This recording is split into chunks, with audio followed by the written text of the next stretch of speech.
கண்ணகி நகர் பகுதியில் பாதாள சாக்கடைக்காக தோண்டப்பட்ட பள்ளத்தில் மழைநீர் தேங்கியிருந்த நிலையில் அங்கு மின்சார கேபிள்கள் மூலமாக மின்சாரம் தாக்கியதில் வரலட்சுமி எனும் ஒப்பந்த பணியாளர் ஒருவர் உயிரிழந்திருக்கிறார்.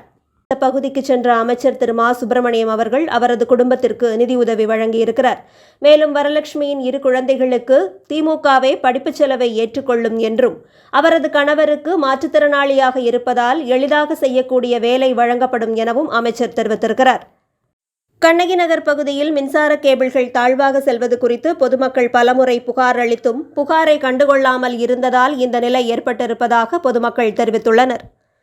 திமுக அரசின் அலட்சியத்தால் இன்னும் இதுபோல் எத்தனை உயிர்கள் பறிபோக இருக்கிறது என்பதும் பொதுமக்களின் கேள்வியாக இருக்கும் நிலையில் அந்த இடத்திலும் சென்று கண்ணகி நகருக்கு 3 முறை வந்தவர் நமது முதல்வர் மட்டுமே, இதுவரை வேறு எந்த முதல்வரும் இங்கு வந்தது கிடையாது என்று அரசியல் பேசும் அமைச்சர்களை என்ன சொல்வது என்பதே நடுநிலையாளர்களின் கேள்வியாக இருக்கிறது.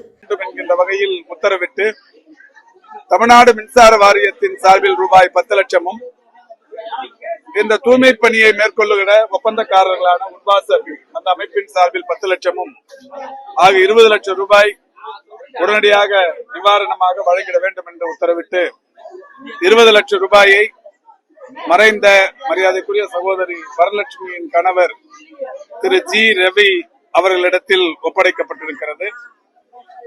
ஜி ரவி வரலட்சுமி தம்பதியருக்கு 2 குழந்தைகள், ஒரு 7வது படிக்கும் பெண் குழந்தை, 4வது படிக்கும் ஆண் குழந்தை.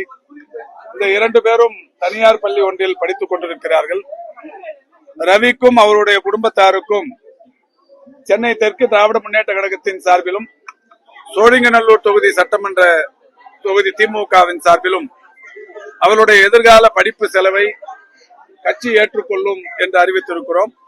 அந்த 2 குழந்தைகளின் படிப்பு செலவை அவர்கள் விரும்புகிற வரை உயர்கல்வி, மேல்நிலை கல்வி, கல்லூரி என்கின்ற வகையிலான இந்த கல்வி செலவை திமுக பொறுப்பேற்றுக் கொள்ளும் என்று சொல்லியிருக்கிறோம். அது மட்டுமல்லாது இன்றைக்கான அந்த இறுதி சடங்கு செலவை சட்டமன்ற உறுப்பினர் பொறுப்பேற்றுக் கொள்கிறார். அவர் மனைவி உட்பாசர் என்கின்ற அமைப்பில் பணியாற்றி கொண்டிருந்தார்.